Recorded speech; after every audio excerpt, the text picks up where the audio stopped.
Hey folks, Robbie here.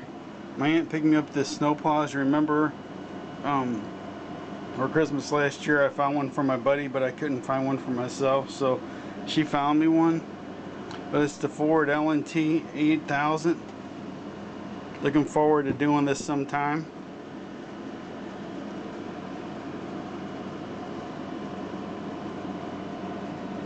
And don't worry folks, I got some updates on some stuff soon. I just been working on the house a lot. And the yard for that matter.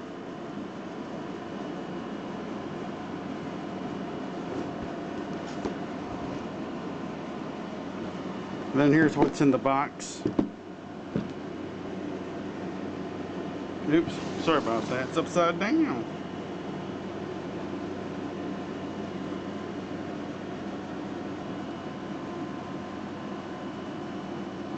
I'm kind of looking forward to doing this. Gonna start trying to get into a few semi trucks. Only got like 3 of them built, but got some that I started. But anyway, here's that Ford snowplow. Of course, we're not going to need it for a while.